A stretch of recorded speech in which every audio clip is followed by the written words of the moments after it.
Online, we'll be able to hear those questions. That's why we ask that you write them on the cards, please. So we really appreciate that. First up this evening, we're going to bring up, we want to recognize some of the folks that are here in the room with us first. So first off, we want to recognize Unified Incident Commander for San Bernardino County Fire, Martin Cerna.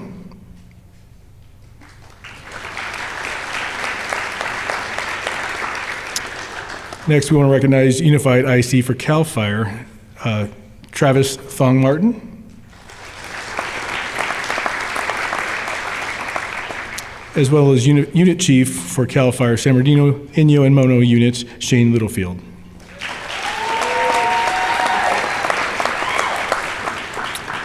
And also with us tonight, we have Assistant Chief from LA County Fire, Ray Mitchelson. Assistant Chief for LA County Fire Department, Drew Smith. Los Angeles County Sheriff for the City of Palmdale, Richard Cartmill. Deputy Fire Chief for LA County Fire, Robert Harris. And Agency Administrator and Deputy Forest Supervisor for the Angeles National Forest, Tony Martinez. And Director of Wrightwood Fire Safe Council, Jim Edmond.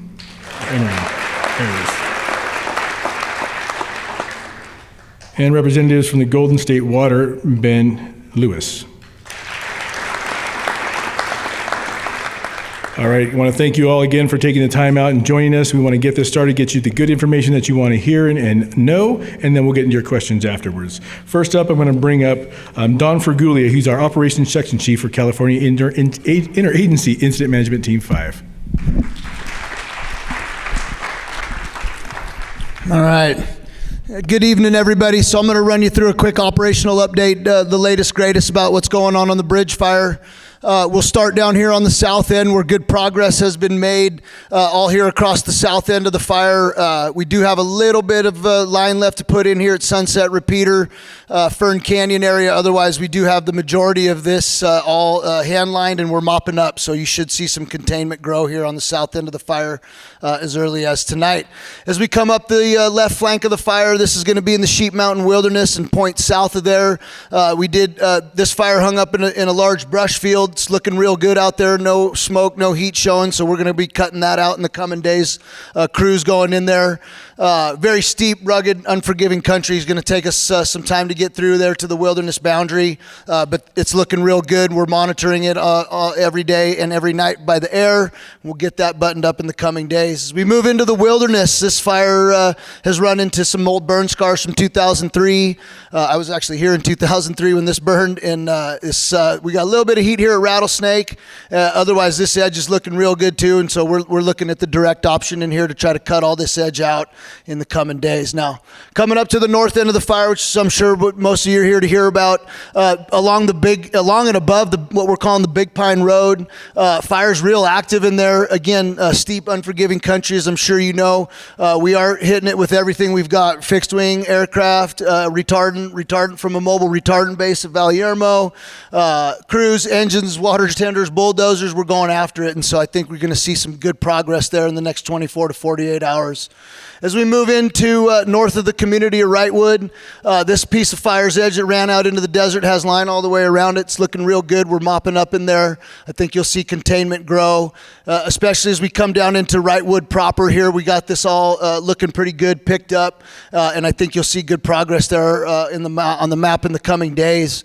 As we move south of the community of Wrightwood, we do have some heat here above the Lido Creek drainage that we're dealing with currently. Same tactic as up here, right? Bulldozers, aircraft, the full arsenal is going after that thing right now. Steep, rugged terrain, and we're keeping the firefighters safe, but we're trying to go get that thing as a direct edge as we can. As we move down into the east side of the Sheep Mountain Wilderness, this is all hung up in the granite, hung up in big country, but not a lot of fuel up there. Mount Baldy Ski Resort, as you look up as you look off the backside into Lido Creek, not a lot of heat showing in there.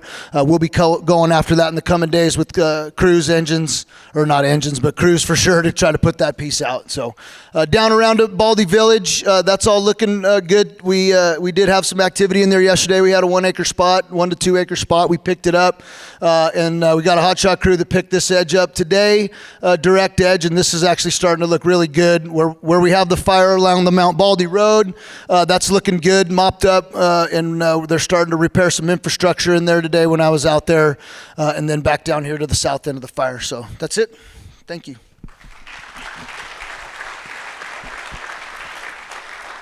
Thank you, Don. Appreciate that. Next up, we're going to have Garrett Hazelton. He's our fire behavior analyst with California Team 5. Okay, good afternoon, good evening, everybody.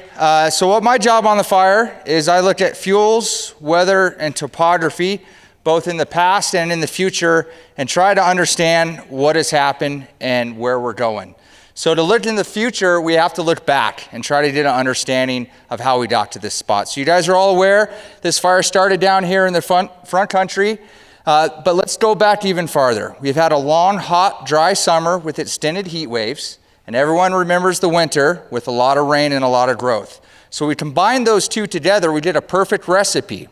But the third component that really is unique about this territory over here is topography. So the Angeles National Forest has some of the steepest topography you're going to find anywhere in North America. So when we take those three recipes and we get fire on the landscape, and it was rooting around in there, and then on the day it blew up, we had a lot of instability. So what instability is, we have to think about fire in 3 dimensions. Everyone thinks it's going left, it's going right, but that big column is allowing all those products of combustion, all that heat, all that ash, all that smoke to go up into the atmosphere. And when it does that, it allows fresh air, fresh energy to come into that to allow it to move off the landscape. So that's what happened on that fateful day. It got up and started running and making these aggressive runs. What I can tell you about this fire in this location is, looking back over 100 years of data, some of these locations have not burned. So that tells us a couple things. Most of our fires are human caused on this landscape, so that means it's rugged, steep, difficult terrain for anybody to get into. The last recorded fire in the center here was in 1997, the Narrows Fire. That offered no opportunity for any spread or slowing of the fire spread. So the fire got up and started running faster than what we can do as operational resources.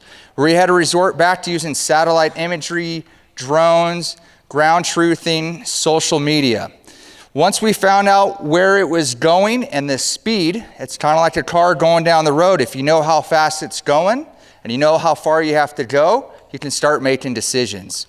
So as soon as we realized the speed and had an understanding where it was going, and we identified this Wrightwood community was here, we immediately said, it's time to evacuate, start to let the public to know. But that process does take a little bit of time to try to figure out what's going on and look at all the infrared technology that we have. So this fire made this run up through here, and then if you guys recognize that being in the Antelope Valley, worked up here for years, what do all our fires do? Let's go back to the station, the Bobcat, the powerhouse, the lake. They come out of the valley here, out of the mountains, and then they make that hook, and they get kind of hung up over there. So while, yes, this fire spread is predictable, it's happened before, what was unique about it was the conditions and the time. We are doing active research right now to just understand how rare of an event this actually was. We're talking in the magnitudes of 1% of all days, of all weathers, of all time. So a very, very rare event when we look at this fuels, weather, and topography and what occurred on that day. So that's a little bit of where we've come from. Now let's look at where we're going. So we've had really good weather over the last couple of days, and we're going to continue to have really good weather for the next few days. We're going to get a little bit of a trough, which is associated with moisture. I was talking to the IMET this morning, like, how much moisture? Let's quantify what this means. He's like, enough to turn the windshield on and make the roads a little bit of wet. So I want to caution you though, that's not going to stop this fire. What that is going to allow is Don and his operation folks to go out there and be able to get that line constructed while we look over that. I will warn you though, you're probably going to see some increase in winds, but that's okay because we've traded for cool, dry, moist temperatures, right? So plants, they're like sponges. That water soaking into those plants is really going to allow our resources to identify those smokes and be able to seek out some of that heat. So let's take a tour around the fire and tell you what I'm seeing from the fire behavior shop. As we come over here in the bottom, that was in those lighter brush fuels from where that fire first started. Those crews have done a really good job, and we haven't picked up any heat for a couple of days. So what that's allowed us to do is redirect some of our resources in our computer modeling to areas of concern. As we did over here on this western side, like operations was saying, we are seeing some heat over there in Division Delta, that Rattlesnake Peak area. Again, steep, rugged, billy goat country, and sometimes doing nothing is a good tactic to allow this fire to come into alignment. And then what I mean by alignment is fight fire on our terms. Allow that fire to come to us where it's safe for firefighters' engagement. As we come back around here up to Mount Baden-Powell, again, it's in a burn scar and it pretty much runs out of fuels, not anticipating a whole lot of fire growth. But let's make our way over to the top here, hotel. What's concerning for us? So from the fire behavior shop, while I look at the size of the fire, one of the indicators of how long it's going to take. How long is it going to take for us to get in there and get that nice wanted black line?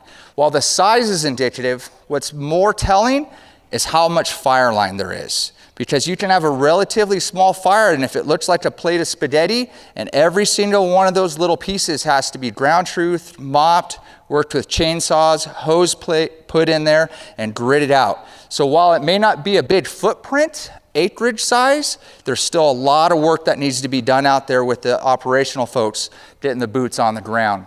As we come back around here, over in the 138 corridor, we are seeing a little bit of heat there, but all our computer models are showing that it's pretty much hung up, and working with operations, we feel that we have a good plan in place for anything that does establish. As we come back around here, there's always a positive to a negative. If you guys remember the Vista fire that was burning up here, well, that fire wants to burn right into the old Vista fire. So what happened in the past is actually a good advantage to us now, wanting to limit that further spread. As we come back down around here about on the bow side of Mount Baldy proper, Mount Baldy, I always remember that because there's no fuel on it. It's bald for a reason. So that offers a natural barrier to want to stop that fire spread.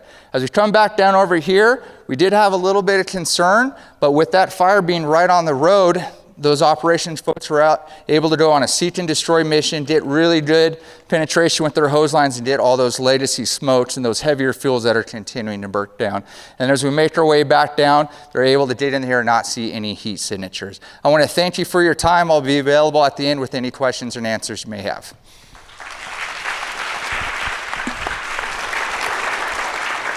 Thank you, Garrett. Appreciate that. Next up from San Bernardino County Fire North Desert District, Assistant Chief Kelly Anderson. Thank you. Good evening. As you said, my name is Kelly Anderson. I'm Assistant Chief for San Bernardino County Fire. I oversee our North Desert Division, which encompasses the tri-communities of Wrightwood, Phelan, and Pinion Hills. This fire has been going on for a little over a week now, and while there are numerous cooperating agencies, I'm going to speak to the response specifically from San Bernardino County Fire as your local fire department. So the bridge fire started on the afternoon of September 8th. Up on the Angeles National Forest, and for point of reference, probably the best point would be up above the city of Laverne on the LA Basin side. As the fire progressed kind of in a northwesterly fashion, on Monday the 9th, it made a hard push across the county line and into Mount Baldy. On Tuesday, the fire continued on anticipated north-northeast direction as it crossed, as it crossed into Mount Baldy, we entered into unified command with Angeles National Forest. On Tuesday, the fire continued north-northeast as it crossed Highway 2. The canyon woods grabbed the fire and began pushing the fire towards the community of Wrightwood. County Fire Resources, as soon as the fire made its push towards Highway 2, San Bernardino County Fire immediately dispatched resources into Wrightwood for the sole purpose of structure defense. Within less than 2-hour time period, we had a total of 7 strike teams, and just for clarification, a strike team is 5 engines and 1 chief officer. So that's a total of 35 engines just from San Bernardino County Fire that progressed into the community of Wrightwood. In addition to that, we had 1 additional strike team from cooperating agencies throughout San Bernardino County, including Redlands, Rialto, just to name a few, just to give you an idea. They were placed into Wrightwood. In addition to that, we also had 3 medic ambulances that we used to assist with evacuations. As you know, as you guys were evacuating, those of you who are physically capable of getting out to your vehicles and evacuating, but there are some that are not, our ambulances were dispatched and working around the clock to get anybody that was non-ambulatory or not able to self-evacuate. We sent our ambulance crews in to evacuate them. Crews performed rescue evacuations with the assistance of our sheriff deputies from the San Bernardino County Sheriff's Department. We worked throughout the night in the Wrightwood area, ensuring our residents were out, as well as doing structure defense and perimeter control. We worked hand in hand with our partners from LA County Fire Department, as well as CAL FIRE. Later throughout the night, the fire did crest the ridge, dropped down into the community of Pinion Hills. When that happened, we started splitting resources and diverting resources over to the Pinion Hill side and immediately engaged in structure defense. As I stated, the crews remained in the communities of Pinion Hills and Wrightwood 24 hours a day, and we're still up there as we speak. I actually just left Wrightwood to come down here to be here to share some information with you.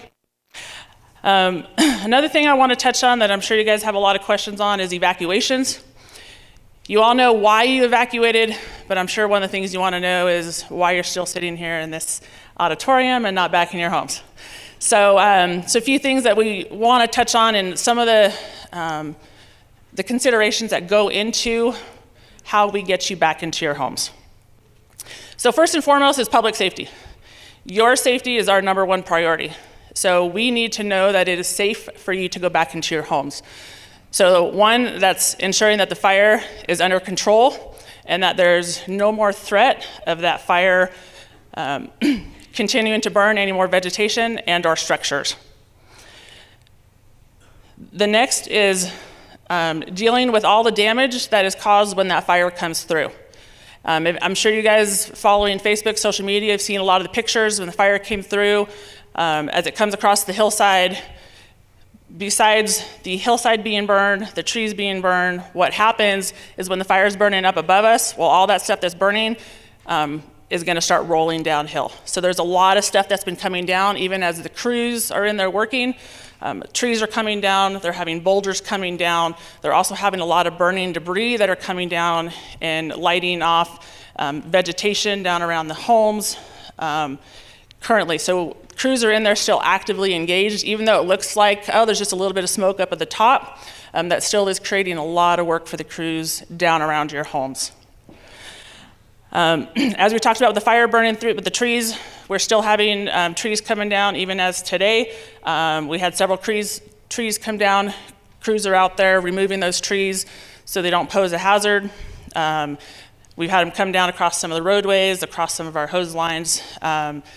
So we have crews in mitigating all of those. So any of those trees that are burned out, we are going through with hand crews and cutting them all down to make sure that they're not going to come down unplanned. The next is power lines. Highway 2, basically from Flume Canyon west, all the power lines have been burned down. So there's a huge infrastructure that is going to need to be replaced by Edison. So there is a portion of the community that is still without power. The next is water. As you guys are aware, there's been some damage to the water infrastructure, so currently under a no drinking water order. So that's another piece that needs to be fixed before we can start bringing you guys in. The next is firefighter safety. So we have a lot of firefighters in there protecting your communities, putting this fire out. getting all the hazards mitigated. So they're in and out of around your homes, they're in the roadways, and it's much safer for our firefighters to be there working without having to worry about vehicle traffic, foot traffic, or any of those things. So those are just a few of the things we want to touch on. I know you guys are probably going to have some more questions, and as has been previously stated, we will be here throughout the evening as long as you need, so we can address all of your questions and concerns. Thank you.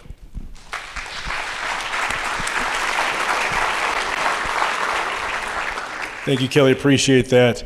And definitely going to be here afterwards as well. So if you folks want to have one-on-ones with folks, we have maps along the outside perimeter of the room. Feel free to talk to folks afterwards as well. So next up, we have your Deputy Sheriff from San Bernardino County, Ernie Perez.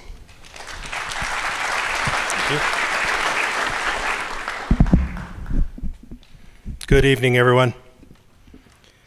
So some of the information I'm going to discuss here with you is repetitive, and I just want to give you the perspective from the Sheriff's Department in terms of the sequence of events of our response to these fires that we've had in our area over the last week or so. So on September 8th at about 2 p.m., the bridge fire started in the Sheep Mountain Wilderness in Los Angeles County. On September 9th, the fire entered into San Bernardino County in the areas of Mount Baldy Village and San Antonio Heights. On September 10th, the fire entered into Wrightwood, Pinion Hills, and portions of Lytle Creek. Most of you know the line fire, which is originated in the city of Highland, started on Thursday, September 6th, and quickly grew out of control. That was the first fire that we had to deal with over on the east end of the county. By that weekend, we had over 150 law enforcement personnel assisting with evacuations, which included additional support from our local law enforcement partners. Governor Newsom pre-deployed 120 National Guard and had them available to assist with whatever we needed. At the beginning of the week, we began utilizing the National Guard, and that was in the valley area around Highland, San Bernardino, and Redlands. On Monday, when the bridge fire crept into our area, we were able to redirect our resources directly to the affected areas with minimal delay to begin evacuation efforts here. So I prefaced with the line fire to explain that we had all those resources already deployed. They were scattered throughout that area that we were utilizing in our mountain community. So it made it very easy, fortunately, for us to take a portion of them and deploy them over here in addition to deploying other resources from the high desert stations that the Sheriff's Department has throughout the community. I personally was involved in that, and we were able to get rapidly a large amount of law enforcement personnel to this particular area.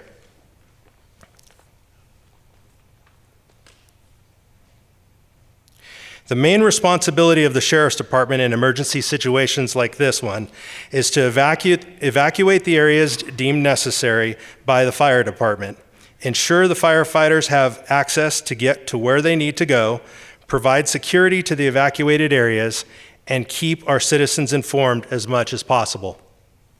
Right now, we have over 45 mobile field force deputies and National Guard members patrolling your evacuated areas here in the local community to make sure your property remains safe. And there are over 2,000 firefighters fighting this fire. The Sheriff's Department meets with all involved agencies throughout each and every day for these operational periods. None of the decisions about evacuating you from your home and allowing residents back into their home are taken lightly. Through comprehensive planning and discussions, the logistical decisions are made with your safety in mind and the needs of the firefighters. The firefighters' goal is to get the fire out and render your community safe for you to return. It's our job as law enforcement to work with them and to facilitate all of that to happen. The goal of the Sheriff's Department is to get you safely out of harm's way and back to your property as soon as possible. I can tell you from a firsthand perspective, being involved in other natural disasters and having to do evacuations as well as this one, because I was here that afternoon when we were doing the initial evacuations out of Wrightwood. It's not a pleasant experience for us to have to start blocking roadways and to keep people out of their communities, as well as telling people that they have to leave. Now, of course, when fire is upon your house and the urgency and the exigency is there, it makes things a lot easier in that sense, because most people are willing to flee from that area and we want to get you out. But it's the outer areas that become more problematic and are a little bit more difficult for people to have to leave their homes, and we fully understand that. The San Bernardino County Sheriff's Department would like to thank all of the residents impacted by the bridge fire for their cooperation and patience while emergency personnel battle this fire, protect structures, and secure evacuated areas. Thanks to your cooperation, there have been no reported injuries to residents and emergency personnel. And I would also like to add that to date, in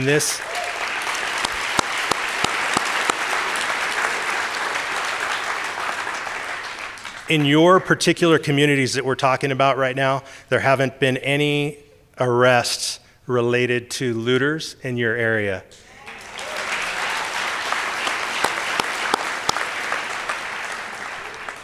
We've had beyond a sufficient amount of law enforcement personnel. And when I say law enforcement, I'm talking all law enforcement agencies that are participating, including CHP, the other agencies that are coming out to help us, the National Guard, and other law enforcement partners that are helping us. They're doing a tremendous job, working 24/7.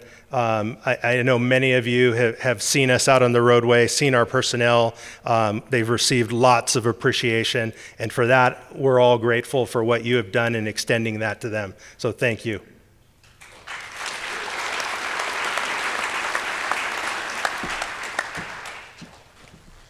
Thank you, Deputy Sheriff. Really appreciate that.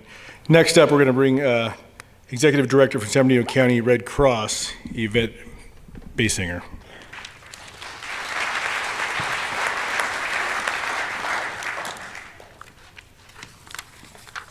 Thank you, Nathan, and thank you for the invitation for the American Red Cross to be here this evening. And I'd like to first just acknowledge each of you here this evening and really thank you. As you heard from the Deputy Sheriff, it is so important to follow the evacuation orders, the warnings, and I want to thank each of you for doing that and for making sure that you are maintaining your safety, and because the Red Cross really wants to support the community in that effort when you are evacuating.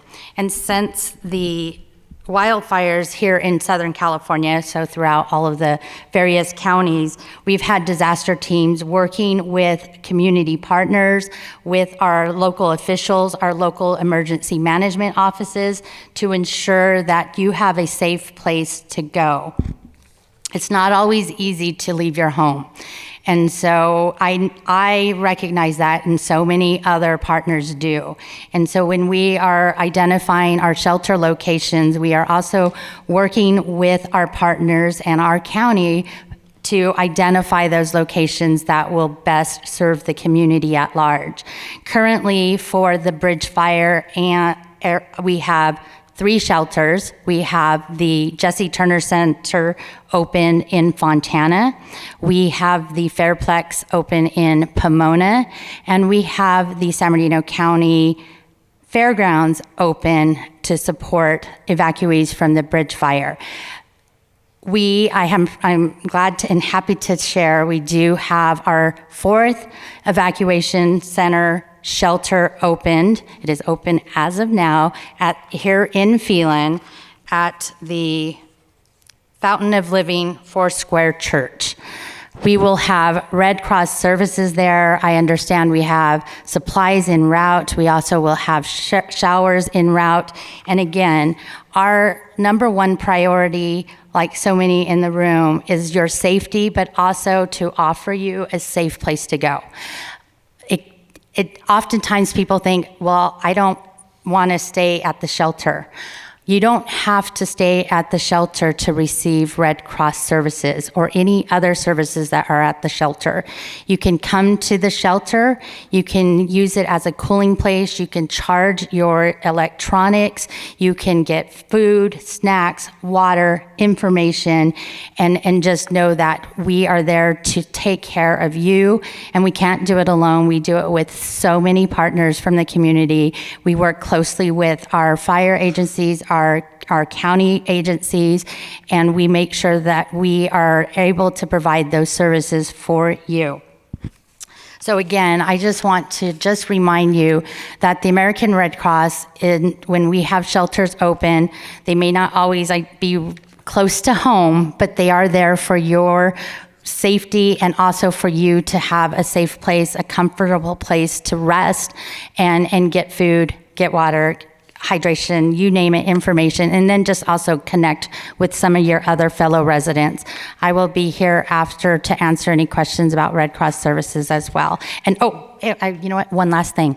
Pets are welcome at the shelter. Please know that in the past we would have people would take their pets to different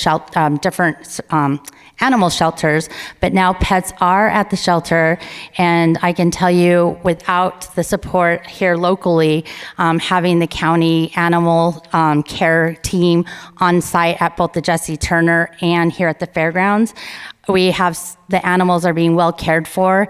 And I don't know about you, but if you're a fur baby parent, you know that you want to be close to your babies because they're part of the family. So I just wanted to mention that one last thing, that your pets are also welcome at the shelter with you.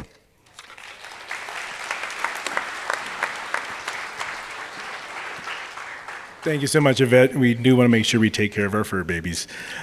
All right, folks, to round this meeting off, we're going to bring up our Deputy Incident Commander for California Interagency Incident Command Team 5, Carlton Joseph.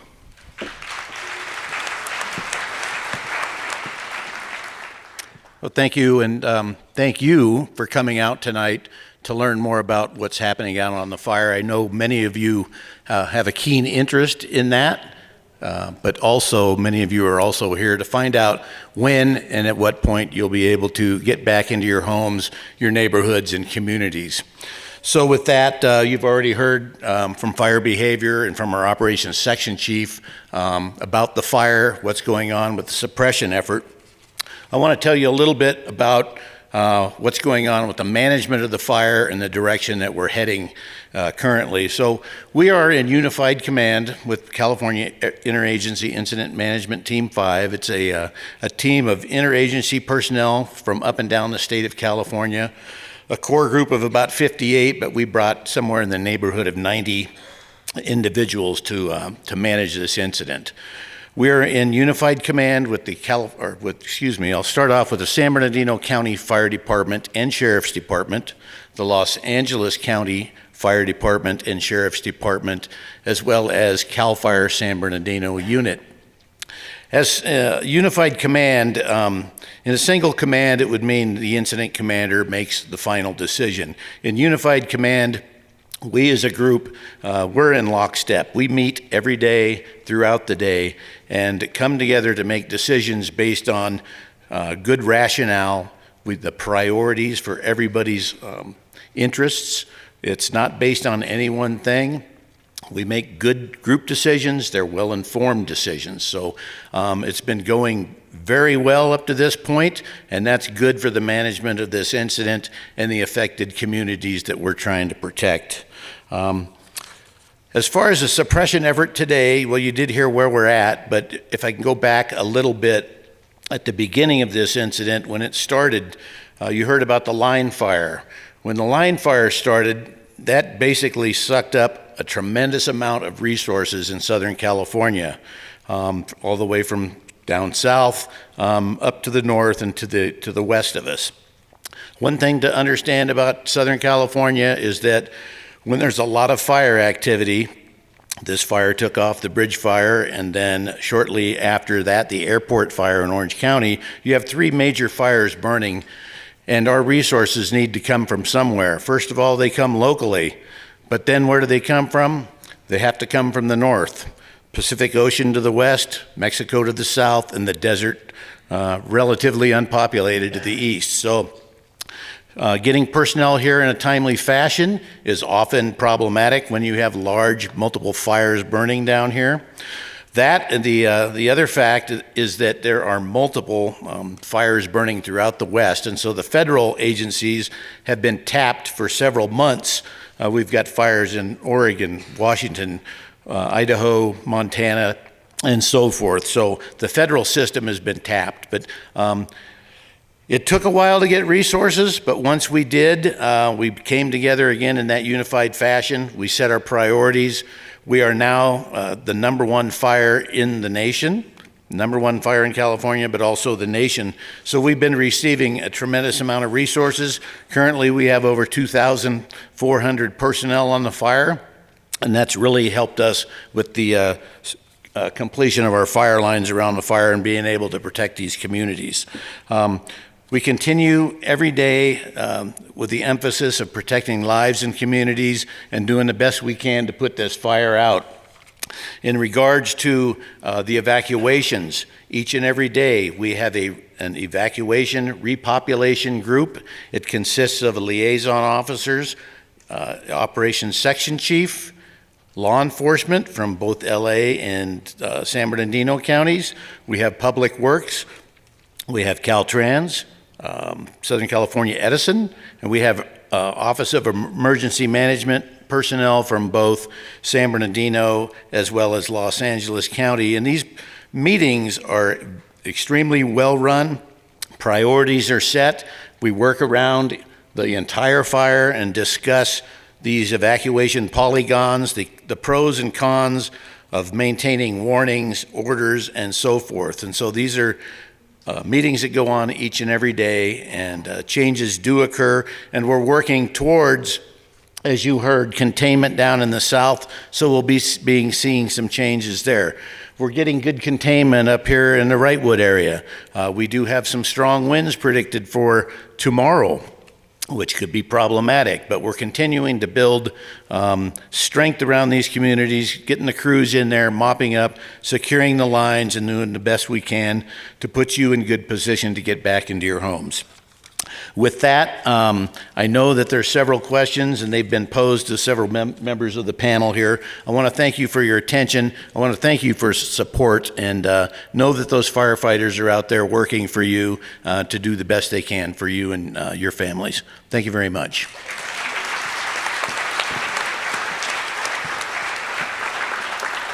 Thank you, Carlton. Appreciate that.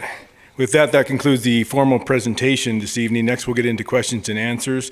Some of the questions we had out there were of the cause of the fire itself. The cause is currently still under investigation. Investigators are out there. They need some time to look at this area and see if they can find a cause. Once we find anything and we know anything, we will let everyone know as soon as we can. Another question out there was, what can the community do to help out? Really, it's your patience that we need at this time right now when you're out of your home. We really want to get folks back in their home as soon as we can, but we want to make sure it's safe to do so before we do that. So again, thank you for your patience. We really appreciate that. And I've seen some signs out in the communities thanking the firefighters. The firefighters really see those and they really appreciate those sentiments. So those are some of the things you can do. We really appreciate that. With that, I'm going to bring up Don Fergulia back with operations to answer some of his questions. Okay, so I got 3 of them here. First question, what is the plan for the Northwest, specifically Jackson Lake, which is almost overcome as of now with no obvious assets deployed? And so up on the northwest corner, I think I tackled that a little bit, but more to say about that, right? We have the Valiermo Hotshots showed up yesterday, so that's a hometown team. They went there today and are fighting fire out there.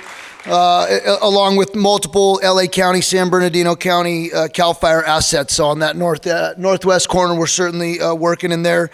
I don't believe that Jackson Lake has been overcome yet, and I don't believe that it will. All right, so Is the fire expected to reach the Llano area, Little Rock, and Phelan and Pinion Hills? So I can't really say for sure that it's not going to reach those places, but we don't expect it to reach those places. So I'm unfortunately not in charge of the weather, and the weather is what got us to this place where we're at now, and the weather can still do bad things to this fire that we don't have a whole lot of control over. But as of right now, I don't expect it to come there.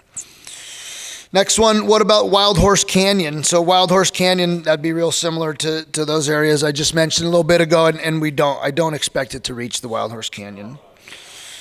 All right, the fire was well contained for 2 days. What caused it to rapidly expand? So I think we covered that there with the fire behavior analysts portion, right? It was the weather, and it was a 1% of a 1% type day where we really didn't have the weather was not in our favor at all, and so that's really what caused it to expand. And I don't, I wasn't here on the initial attack, but I did show up the next day, and we had shaky containment along the south end, but where this fire was moving out to the north and the east, we did not have shaky. We didn't even have any containment, so that is why it rapidly expanded. That's it. Thank you very much.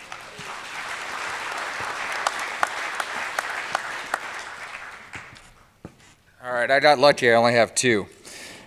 So the first question is, how far did the fire travel on Tuesday? So a tough pill of a question, but I can kind of get you close. So what we were able to do is look at the satellite data and all the supercomputer stuff and see where the edge of the fire was on the morning of Tuesday.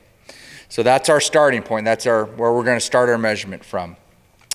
And then we measured out once it started going, and then you got to stop where you're going to measure at some point, right? You just can't continue to measure on.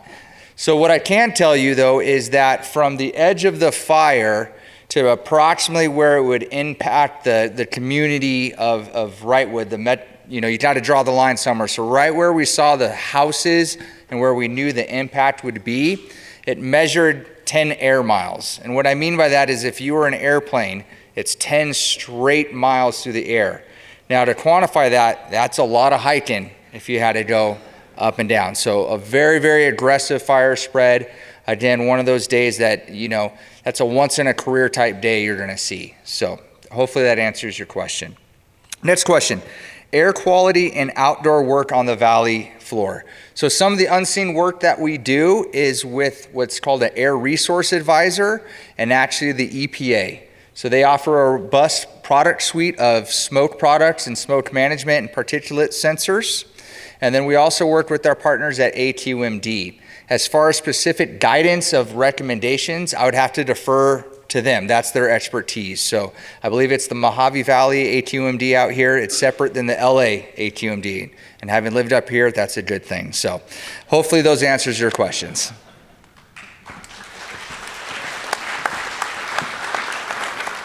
Thank you, Garrett. Appreciate that. I know there's been a lot of water questions about the Wrightwood area, so we want to bring up from the Golden State Water District, Ben Lewis.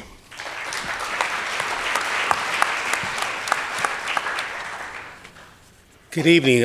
I have good news. So again, I have three questions, and they all were about water, obviously, and when will the water be safe to drink?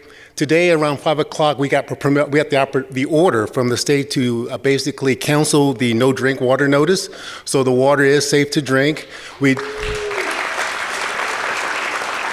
So with that comes a couple of things that we like for you to do, because again, you haven't been there. So when you do return home, we like you to flush, the hot and cold water line, as well as you have ice, maybe throw that out as well. But again, if you have any questions, I'll be around to answer those questions. But if you go to our website, again, you'll see the notice. For those who actually are within our text messaging system, we call it GEMS. You may have received a text or an email basically stating that. I do have the actual notice. I only have like 4 or 5 left. But again, the good news is that the water is safe to drink when you do return home.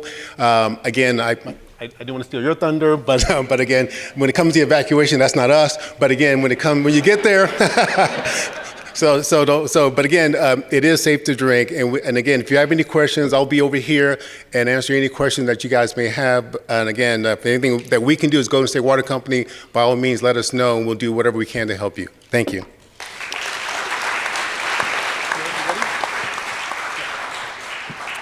All right, thank you, Ben. Really appreciate that. Some good news there.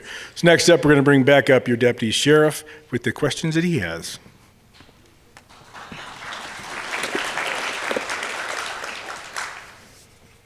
Is anyone surprised that I have the most cards?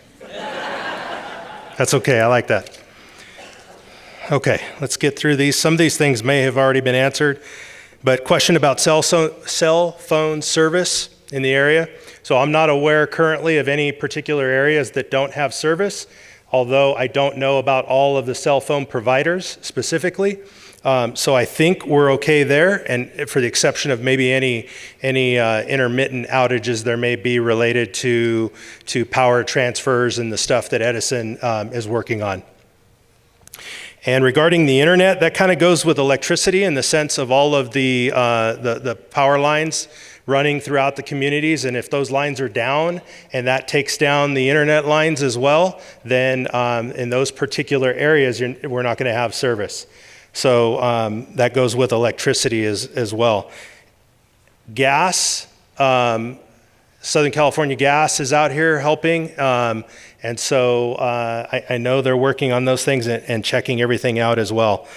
So regarding all of the utility companies, I can tell you firsthand from the days that I've been out here and seeing the work that all of the utility companies are doing is tremendous. They have absolutely a lot of resources, and they are doing everything they can to get service back to every single area as safely as they can and where they can do it.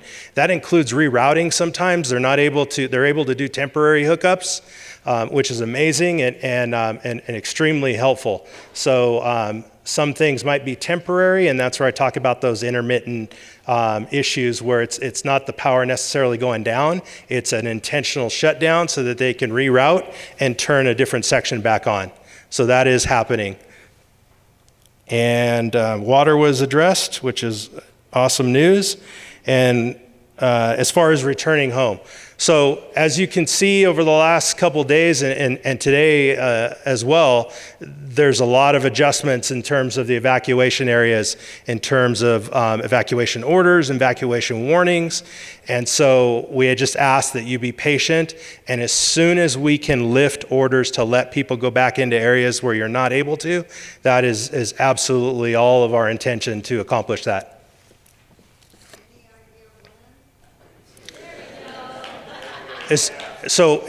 Are you asking specifically for the Wrightwood community? You know what, I just understand we got weather changing, which winds that could affect the fire.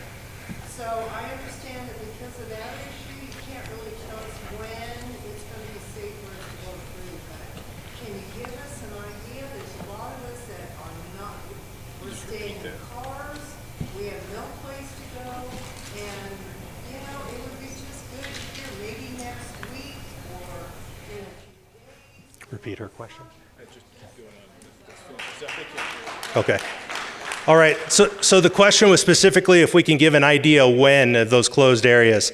And unfortunately, right now, everything that the information that we're giving you is the best information that we can give. So we're not able to say specifically projecting when closed areas are going to be open and available.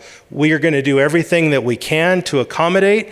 So if there's anything that we can do up to certain streets, particular areas, that is what our goal is, and our objective is to help everyone out in that way, while still maintaining the ability to have fire be able to have access to do what they need to do and get things accomplished. That information is going to be released on social media, so I would highly recommend, if you're not already, please follow the Sheriff's Department, County Office of Emergency Services, OES, and San Bernardino County Fire. You're welcome. So the next two that I have were regarding evacuation warnings in Wrightwood, and either not receiving the evacuation warning or not until 5 p.m. So the first evacuation warning went out for Wrightwood at about 4:30 p.m. on Tuesday. And so there's a number of things that can contribute to you not receiving that warning. So one is cell phones. Cell phones can either sometimes receive a warning because you're in that vicinity, you're in that general area, and those get broadcast to everyone. And then sometimes it's based off of your area code. So certain area codes, a group of codes, will receive those warnings automatically by default. So it's technology, and unfortunately they don't always work. The other component that you have is following on social media. Now I know there's not necessarily an alert, but when you know there's a problem in the area or in the distance where it might be coming your way, we highly encourage for you to keep checking those social media posts to stay abreast of what's happening. Now, what we want are those alerts going to your phone.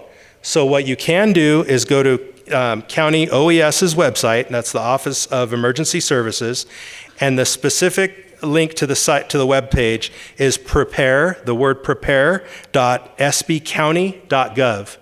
And County OES has brought flyers that I think they're going to have in the back for you that has all that information on it with the link to the county's website. So you can register your phone on there, type in your information on where you're at, where you live, what your phone number is, and it'll give you that guidance to try to ensure that you receive those notifications. Yes, sir. Mike, we're going to take just one question. So we don't want to answer questions from the audience. The folks online cannot hear those questions. That's why we ask that you put those questions on cards for us, please. So, Card, and he's answering, but not answering what I was specifically asking. Okay. Most of us work off the hill, we call it. We live right where we live down here in we work in San Bernardino, LA, Orange County. We were watching this on the news all day long, the fire down below. And everybody was just saying it was there, might be hitting the Baldy. But no mention ever of Wrightwood might be in trouble. When we worked down there, and we were, every day we would, all the day that fire, we were following all the Facebook sites, including the Wrightwood sites, and every other site we could find, CAL FIRE and everybody else. No one mentioned that there could be a problem. We left our work, as we normally do, came up the hill, and it was looking, I saw it down there at noon, and I said, boy, that's a bad cloud going up there. But nothing was said that there's a problem. So we went home on our regular time. We got home because of traffic at 4:30. 5 o'clock, I got the message on the phone saying, get out. Well, for some of us, that's really different when you've got a lot of animals to take care of in your house, but we made it out with all but one cat.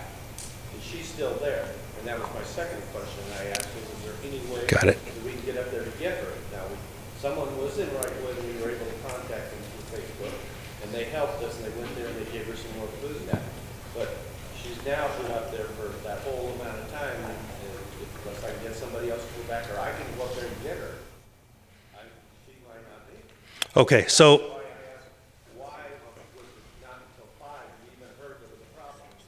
So for those that couldn't hear the question, what the question is regarding the timing of the evacuation notice and whether or not it could have been earlier. So I think the first part of the presentation earlier, when tonight's community information event started, the sequence of events that led up to the fire jumping and spreading to this point was so rapid that was when it was known that evacuation order needed to be put out for Wrightwood. So the fire spread so quickly, not only movement, but in jumping from area to area. That is exactly what happened. And unfortunately, if we could somehow have a faster method of knowing, we just don't have that ability in every scenario. Thank you, sir.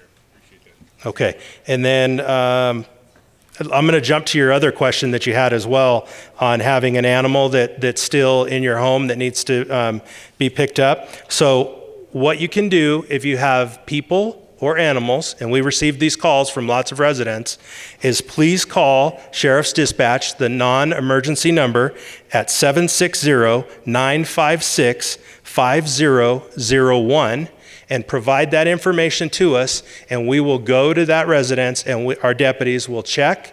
And then if it's animal related, we will have, through the assistance of our volunteers or San Bernardino County Animal Control, will come assist us, providing we can get your animal, and we will bring them out and do what we can to get them out of there. Okay? 760-956-5001. Okay, and then another question that I received was related to medication. So unfortunately, we cannot go back into the area or into people's homes to get medication, and there's just a whole slew of reasons as to why, because of the complexities with medication. That's not something that we can do. Now, if you have a significant issue, and because that could be far more complex than just one particular prescription, I still encourage you, call the number, explain that information to our dispatch, and if there's anything that our deputy sheriffs can do to assist you, in that regard, we will. But in general, we can't go get medications. But please call to inquire. The other question was, how does law enforcement expect to prevent looting in a location like Phelan, where houses are so spread apart and law enforcement is understaffed? So I think I covered the staffing earlier and our availability of personnel. And so I won't go into all the specifics, but what we do in a situation like this, where we have an evacuation area, we create new beat patterns for our deputies that are out in the field. And those beat patterns are a lot smaller, with deputy sheriffs that are specifically assigned to those areas. And so we map those out, and we deploy in those areas in a method that we feel is best to prevent people from coming in, number one, and number two, if they do get in, that our deputies see them and are aware of them. And that's how some of these traffic stops occur that we are making out there, and they've already made a lot of traffic stops. They've made 2 arrests so far, and those arrests are not related to looters. They were unrelated, but they were people who were driving around in the evacuation area that weren't supposed to be. Okay? You're welcome. Thank you.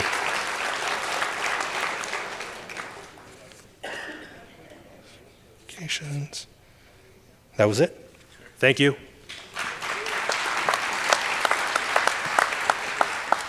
Thank you, Sheriff. I appreciate that. I do have something I want to read to you folks. It was put out by both counties this afternoon. It's about the damage inspection for the bridge fire. Field damage inspections are ongoing and subject to change. As information is gathered and verified, they will put information out. Please be advised that the majority of the residential inspections in both Mount Baldy Village and Wrightwood have been completed. The remainder of the inspections are outside of those areas. And they give you some websites you can look up what areas that were sustained damage that they were able to do those inspections on. One of those is the San Bernardino County Recovery Information, and that is at prepare.sbcounty.gov/bridge fire.